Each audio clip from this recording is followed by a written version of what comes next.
दोस्तों, फिल्म की शुरुआत एक आदमी से होती है जिसका नाम डॉक्टर थॉमस हार्बर है। वो एक इंटरव्यू दे रहा होता है जिसमें यह खुलासा होता है कि उसने अभी अभी साबित कर दिया है कि मौत के बाद भी जिंदगी होती है। वह समझाता है कि जब शरीर मर जाता है तब हमारी सोच का एक हिस्सा उस शरीर से अलग हो जाता है और एक नए जगह पर चला जाता है। इंटरव्यूअर उससे पूछता है कि क्या उसे उन लाखों लोगों के लिए जिम्मेदार महसूस होता है जिन्होंने अपनी जान ले ली क्योंकि उन्हें लगा कि दूसरी तरफ उनके लिए कुछ बेहतर इंतजार कर रहा है। लेकिन थॉमस को बिल्कुल भी कोई पछतावा नहीं होता। वह कहता है कि इस खोज को सबके सामने लाना इंसानियत के भविष्य के लिए बहुत जरूरी था। दोस्तों, यहाँ से कहानी में एक अजीब सा ट्विस्ट आने वाला है। तभी अचानक एक कैमरामैन उनकी बात बीच में रोकता है और थॉमस का शुक्रिया अदा करता है कि उसने उसे एक नई शुरुआत दी, और फिर वह खुद को गोली मारकर वहीं जान दे देता है। सीन फिर कुछ समय बाद का दिखाया जाता है जहां हम एक आदमी को देखते हैं जिसका नाम विल हार्बर है। वह थॉमस का बेटा है और अपने पिता से मिलने के लिए फेरी से सफर कर रहा होता है। टेलीविजन पर यह घोषणा होती है कि उस दुख भरे इंटरव्यू के बाद से थॉमस ने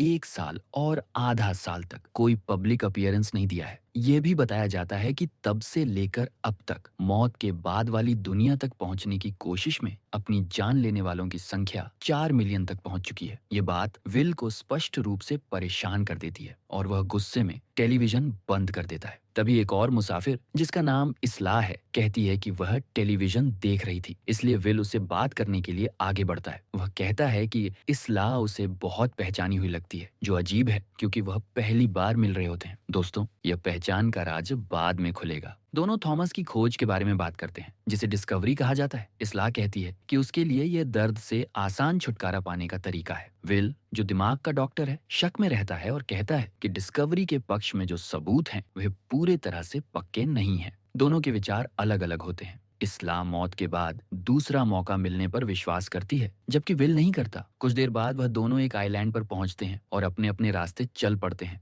बिना यह जाने कि क्या वह कभी फिर मिलेंगे या नहीं। दोस्तों, यहाँ से कहानी और गहरी होने वाली है। विल को उसका छोटा भाई टोबी लेने आता है, जो उसे एक हवेली में ले जाता है जो उनके पिता ने हाल ही में खरीदी है। टोबी बताता है कि उनके पिता ने एक नया यंत्र बनाया है और वह उसे दिखाने के लिए बहुत उत्सुक है। विल देखता है कि वहाँ कई लोग एक जैसी वर्दी में खड़े हैं। टोबी बताता है कि यह सब लोग पहले कई बार अपनी जान लेने की कोशिश कर चुके थे, इसलिए थॉमस उन्हें यहाँ ले आया और उन्हें जीने की वजह दी। जिंदगी भर के लिए चिकन विंग्स की पूरी सप्लाई। हवेली के अंदर जाकर विल एक प्रयोगशाला में पहुंचता है जहां वह देखता है कि उसके पिता एक अजीब सी मशीन से जुड़े हुए हैं। इस प्रक्रिया में उन्हें कुछ सेकंड के लिए मार दिया जाता है ताकि उनके दिमाग की लहरों को रिकॉर्ड किया जा सके। फिर देर होने से पहले बिजली के झटके देकर उन्हें वापस जिंदा किया जाता है। यह सब देखकर विल बहुत परेशान हो जाता है। वह अपने भाई से कहता है कि बात बहुत आगे बढ़ चुकी है और ऐसा लगता है जैसे उनके पिता ने यहाँ कोई पंथ शुरू कर दिया हो। कुछ देर बाद थॉमस प्रयोग से उठता है और अपने बेटे का स्वागत करता है, लेकिन विल उसे जोर देकर कहता है कि यह सब बंद करे और मीडिया को बता दे कि डिस्कवरी गलत थी ताकि लोग अपनी जान लेना बंद कर दें। थॉमस अपने काम पर पूरा भरोसा रखता है। वह विल को याद दिलाता है कि इस रिसर्च की असली प्रेरणा वही था। यह पता चलता है कि जब विल छोटा था तब उसका एक एक्सीडेंट हुआ था और वह पूरे 1 मिनट के लिए चिकित्सकीय रूप से मर चुका था। जब उसे वापस जिंदा किया गया तब उसने अपने माता पिता को बताया कि उसने हल्की सी रोशनी की झलक देखी थी और एक छोटा लड़का उसके सामने खड़ा था। यह भी बताया जाता है कि विल पहले अपने पिता के साथ इसी रिसर्च पर काम करता था, लेकिन मौत की वजह से पैदा होने वाले दोष का एहसास उसके लिए बहुत भारी हो गया और वह सब छोड़कर अलग हो गया। इस तनाव भरी बातचीत के बाद विल अपना मन शांत करने के लिए पास के समुद्र तट पर चला जाता है, जहां दूर से इस्लाह नजर आती है और यहाँ से कहानी बिल्कुल नए मोड़ पर आ जाती है। जल्द ही यह साफ हो जाता है कि इस्लाह अपनी जान लेने की कोशिश कर रही है और समुद्र की तरफ बढ़ रही है। विल तुरंत उसे बचाने के लिए दौड़ पड़ता है, भले ही वह उसे बचाने की कोशिश का जोर से विरोध करती। आखिरकार विल उसे पानी से बाहर खींच लेता है और उसे वापस हवेली ले आता है। वह चाहता है कि उसे यहाँ रहने दिया और इस बारे में टोबी से बात कर, लेकिन पता चलता है कि यहाँ रहने के लिए उसे कई प्रक्रियाओं से गुजरना पड़ेगा, जिसमें एक प्रश्न पत्र भरना भी शामिल है। आखिरी चरण में थॉमस इस्लाह से उसकी जिंदगी के बारे में सवाल करता है और उसके बाद उसे आखिरकार ग्रुप में शामिल कर लिया जाता है। उस रात थॉमस के कहने पर पंथ के चुने हुए सदस्य एक हॉल में इकट्ठा होते हैं। थॉमस घोषणा करता है कि समय आ गया है और अब इंसानियत की दिशा बदल देने वाली सच्चाई उसके हाथ में। इसी दौरान बाहर एक औरत जिसका नाम डेल्सी है एक आदमी से बात कर रही होती है कि इंसानी सोच कैसे बदल सकते। डेल्सी चिंता जताती है कि कहीं ऐसा ना हो कि लोग दूसरों को मारना शुरू कर दें, ये कहकर कि वह उन्हें मौत के बाद वाली दुनिया में भेज रहे हैं। थोड़ी देर बाद मीटिंग शुरू होती है। छोटी सी पहचान के बाद थॉमस अपना प्रोजेक्ट दिखाता है, जो यह दिखाने का दावा करता है कि मौत के बाद की जिंदगी कैसी होती। वहां मौजूद सब लोग यह देखकर हैरान रह जाते, लेकिन जल्दी ही एक गंभीर समस्या सामने आती। इस नए यंत्र के साथ जो व्यक्ति मशीन से जोड़ा जाएगा वह वापस नहीं आ पाएगा, क्योंकि उसका दिमाग हमेशा के लिए बंद हो जाएगा। इसका मतलब है कि आगे बढ़ने के लिए उन्हें एक ताजा मरी हुई लाश की जरूरत होगी। लेकिन यह कोई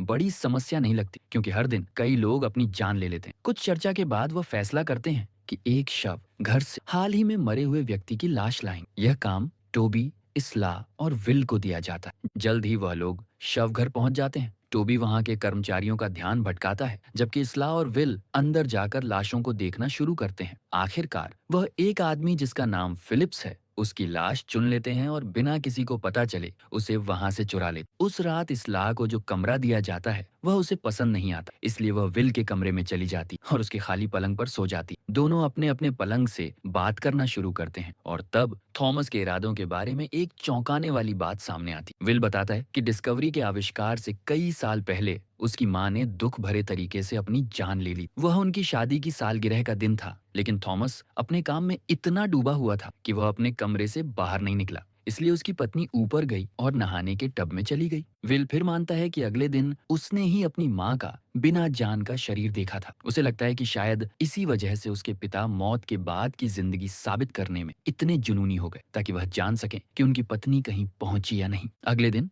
थॉमस एक छोटे ग्रुप को जमा करता है ताकि नए यंत्र का परीक्षण पिछली रात लाई गई लाश पर शुरू किया जा सके। लेसी मशीन चालू करती है, जबकि टोबी लाश को बिजली के झटके देने की तैयारी करता है। सबकी नजर स्क्रीन पर टिकी होती है, किसी प्रतिक्रिया की उम्मीद में, लेकिन कुछ नहीं होता। थॉमस टोबी को बार बार बटन दबाने का हुक्म देता है, लेकिन हर कोशिश बेकार साबित होती है। गुस्से में थॉमस प्रयोगशाला से बाहर निकल जाता है और बाकी लोग भी उसके पीछे चले जाते हैं। अब कमरे में सिर्फ विल रह जाता है। वह केबल हटाने लगता है, तभी अचानक स्क्रीन चल पड़ती। हैरान विल देखता है कि वीडियो में फिलिप्स एक अस्पताल में जा रहा है और एक कमरे में घुसने की कोशिश करता है, लेकिन एक औरत उसे रोक देती है। वह फिलिप्स को डांटती है कि वह गायब रहा और अपने बीमार पिता का ख्याल नहीं रखा। तभी टोबी और थॉमस वहां आ जाते, तो विल जल्दी से स्क्रीन बंद कर देता है ताकि वह लोग ये सब न देख सकें। बाद में वह फिलिप्स की लाश वापस रखने की तैयारी करते हैं। इसी दौरान थॉमस देख लेता है कि लेसी दूसरों को टेस्ट के नतीजे के बारे में बता रही है। फिर इसला और विल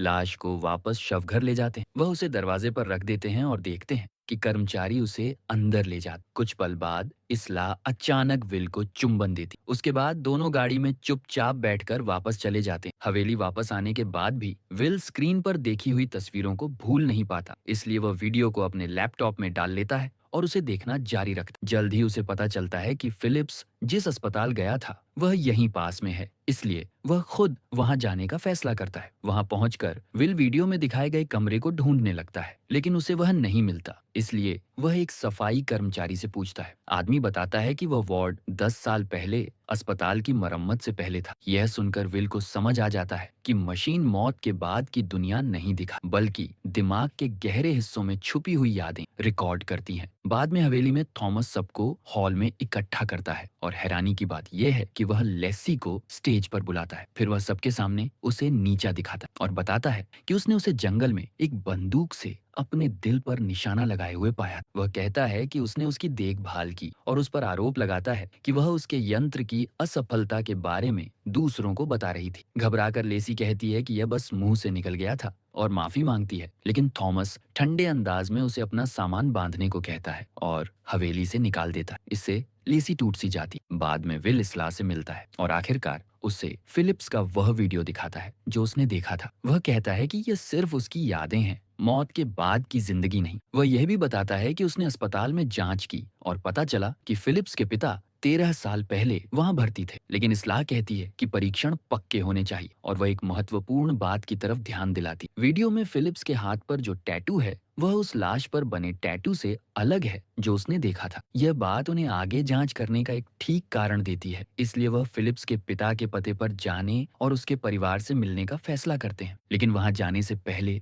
दोनों कुछ देर के लिए एक सुनसान समुद्र तट पर रुकते हैं, जहां कुछ दिन पहले इस्ला ने अपनी जान लेने की कोशिश की थी। इस पल में इस्ला अपने दर्द भरे कारण के बारे में खुलकर बताती। वह बताती है कि उसने अपना 5 साल का बेटा ऑनलिवर खो दिया था। वह समझाती है कि एक बार वह इसी तरह के समुद्र तट पर थे और जब वह कुछ पल के लिए सो गई थी तब ऑलिवर पानी की तरफ चला गया और डूब गया। इस घटना ने उसे पूरी तरह से तोड़ दिया। विल उसकी दुखद कहानी सुनकर हिल जाता है और उसे संभालता है। दोनों एक दिल से लगा हुआ झप साझा करते। कुछ समय बाद वह फिलिप्स के पते पर पहुंचते हैं, जहां वह वीडियो में दिखाई दी हुई वही औरत देखकर हैरान हो जाते हैं। वह बताती है कि फिलिप्स उसका भाई था और उसकी मौत से वह ज्यादा हिला हुआ नहीं लगती। वह मानती है कि फिलिप्स अच्छा इंसान नहीं था और कई साल पहले अपने परिवार और अपने बीमार पिता को छोड़कर चला गया था। सबसे बुरी बात यह थी कि उसने अपने पिता से अस्पताल में मिलने का वादा किया था, लेकिन कभी गया ही नहीं। हैरान विल और इस्ला फिर उस टैटू के बारे में पूछते हैं तो वह औरत उन्हें वही मिलता जुलता टैटू दिखाती है जो दोनों ने 18 साल की उम्र में साथ बनवाया था। वीडियो में जो टैटू दिख रहा है वह इस टैटू से बिल्कुल अलग है, लेकिन वह उस लाश पर बने टैटू से मिलता है जो उन्होंने देखा था। इससे यह साबित हो जाता है कि फुटेज में जो उन्होंने देखा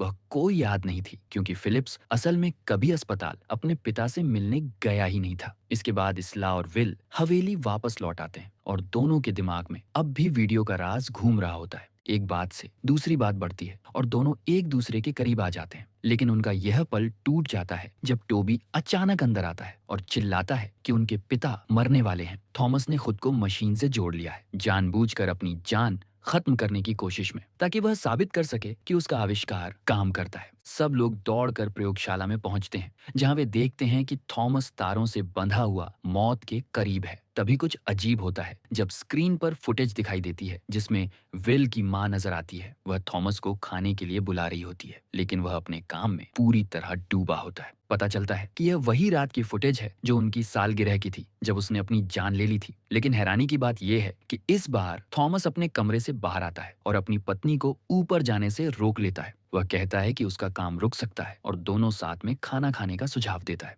थॉमस और विल दोनों इस बात से पूरी तरह उलझन में पड़ जाते हैं, क्योंकि यह कभी हुआ ही नहीं था। फिर भी किसी को यह सवाल नहीं आता कि वे कंप्यूटर स्क्रीन पर यादें कैसे देख रहे हैं। खुशकिस्मती से वे डिफिब्रिलेटर की मदद से थॉमस को समय पर वापस जिंदा कर लेते हैं और फिर सब मिलकर फुटेज दोबारा देखते हैं। विल आखिरकार अपने पिता को बताता है कि उसने फिलिप्स की फुटेज में क्या देखा था जो उस आदमी के जीते जी कभी हुआ ही नहीं था। थॉमस जो देख रहा होता है उससे हैरान रह जाता है और खोज के असली मतलब के बारे में अपनी सोच बताता है। जब कोई मरता है वह अपनी ही जिंदगी के एक दूसरे रूप में पहुंच जाता है, जहां उसे अपनी गलतियों को सुधारने का दूसरा मौका मिलता है। एक बेटा जो अपने पिता के आखिरी पलों में उनसे मिलने जाता है, एक पति जो अपनी पत्नी को अपनी जान लेने से रोक लेता है। इस तरह लोगों को अपने पछतावे के साथ जीना नहीं पड़ेगा, क्योंकि उन्हें हमेशा दूसरा मौका मिल जाएगा। अगर थॉमस सही है तो यह सच्चाई इंसानियत के लिए विनाशकारी हो सकती है, क्योंकि और ज्यादा लोग अपनी गलतियां सुधारने की उम्मीद में अपनी जान लेने लगेंगे। इसलिए वे फैसला करते हैं कि मशीन को तबाह कर दिया जाए ताकि कोई और सच्चाई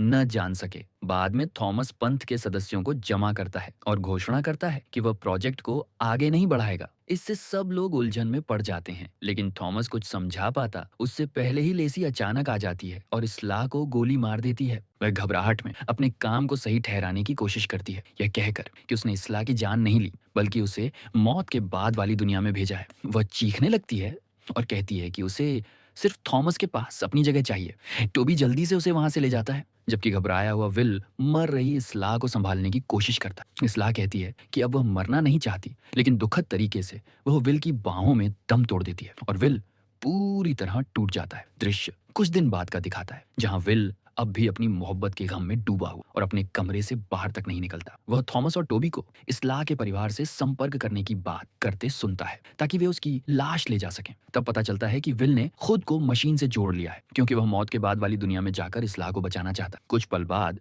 वह खुद को फिर से फेरी में पाता है, जहां वह टेलीविजन पर अपने पिता के बारे में वही खबर सुनता है और तुरंत उसे बंद कर देता है। फिर वह इसलाह से टकराता है और इस बार दोनों एक दूसरे को पहचान लेते हैं। विल कहता है कि वह उसे बचाना चाहता है, लेकिन इसलाह उसे शांत होने को कहती है और समझाती है कि जो वह जी रहा है वह सिर्फ एक याद है। एक चौंकाने वाले मोड़ पर वह बताती है कि यह याद विल की कई अलग अलग जिंदगियों में पहले भी हो चुकी है और यह एक समय चक्र का हिस्सा है। पता चलता है कि जब वे पहली बार मिले थे तब विल फेरी से उतरा ही नहीं था और अगले दिन उसने अखबार में पढ़ा कि इसलाह समुद्र तट पर डूब गई। उस बात का दुख विल को अंदर ही अंदर खाने लगा, इसलिए उसने अपनी जान ले ली ताकि मौत के बाद वाली दुनिया में जाकर उसे बचा सके। इसलाह बताती है कि विल ने दर्जनों जिंदगियां जी ली हैं, हमेशा उसे अपनी जान लेने से रोकने की कोशिश में, और यह पहली बार है जब वह सफल हुआ है। विल पूछता है कि उसे अपनी पुरानी जिंदगियां से क्यों याद नहीं है, तो इसलाह कहती है कि हर बार जब वह मरता है वह जो स्पेसी इसी फेरी पर दोबारा मिलता है। पूरी तरह कोई भी अपनी पुरानी जिंदगियां याद नहीं रख पाता, लेकिन कभी कभी कुछ यादें रह जाती। इसीलिए फिल्म की शुरुआत में इसलाह का चेहरा उसे पहचाना हुआ लगा था। घबराया हुआ विल कहता है कि वह उसे बचाना चाहता है, लेकिन इसलाह मुस्कुराती है और कहती है कि वह पहले ही उसे बचा चुका है। वह समझाती है कि किसी को बचाने के कई तरीके होते हैं। फिल्म के अंत में विल चल देता है, लेकिन थोड़ी देर बाद मुड़कर पीछे देखता है जैसे उसे इसलाह के बारे में कोई पहचान का एहसास हो, भले ही इस जिंदगी में वह उससे कभी मिला ही नहीं है।